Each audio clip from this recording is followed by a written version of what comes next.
સમાચાર મળી રહ્યા છે ભરૂચથી। ભરૂચ બાર એસોસિએશનના સભ્યોએ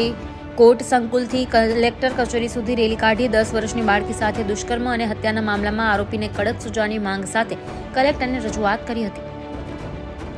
ભરૂચની 10 વર્ષની નિર્ભયા સાથે અતિ વિકૃતિપૂર્વક દુષ્કર્મ આચરવામાં આવ્યું હતું, જેના પગલે સારવાર દરમિયાન તેનું મોત નીપજ્યું હતું।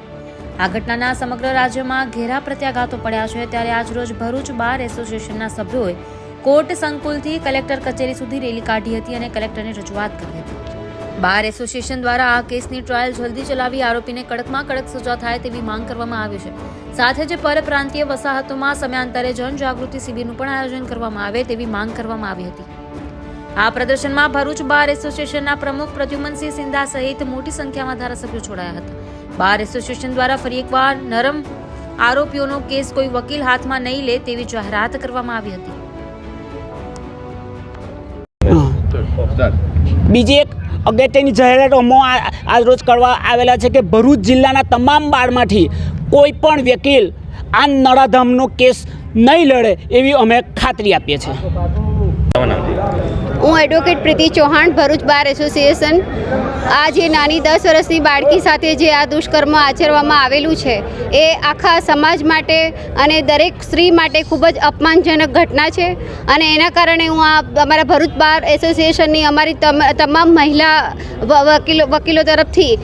દરેકને આવેદનપત્ર કરીશ, નમ્ર વિનંતી કરીશ કે આવા કોઈ પણ નરાધમોને કોને આવા ગેરકાયદેસર કૃત્યોને કોઈ પણ સંજોગોમાં ચલાવી લેવામાં નહીં આવે અને અમારા આખા ભરૂચ બાર એસોસિએશનમાંથી કોઈ પણ વકીલ આ નરાધમના વકીલ તરીકે રોકાશે નહીં એની અમે ખાતરી અને બાહેધરી આપીએ છીએ અને આના સામે રોજે રોજ કેસ ચલાવીને તાત્કાલિક ધોરણે એને ફાંસીની સજા કરવામાં આવે અને સમાજમાં એક એવો દાખલો બેસાડવામાં આવે કે કોઈ પણ નરાધમ આવું કૃત્ય કરવા પહેલાં 100 વખત વિચાર કરે અને જેને કારણે આવા ખરાબ કૃત્યોને કારણે આપણી બાળકીઓ જે સમાજમાં સુરક્ષિત નથી, જે સુરક્ષિત થાય તેના માટે કડકમાં કડક પગલાં લેવામાં આવે એવી કલેક્ટર સાહેબને અમારા તમામ તરફથી નમ્ર વિનંતી કરું છું। Thank you. તાજેતરમાં ઝઘડિયામાં 10 વર્ષની બાળકી ઉપર જે દુષ્કર્મ આચર્યું છે એ યુવાન વિરુદ્ધ અમે કલેક્ટર સાહેબને આવેદનપત્ર આપવામાં આવ્યા છે ને કલેક્ટર સાહેબને એવી તાકીદ કરીએ છીએ કે પ્રશાસન દ્વારા બહારથી જે કોઈ કામદાર ભરૂચ એ ઔદ્યોગિક હબ છે, જેને કારણે વારંવાર બહારથી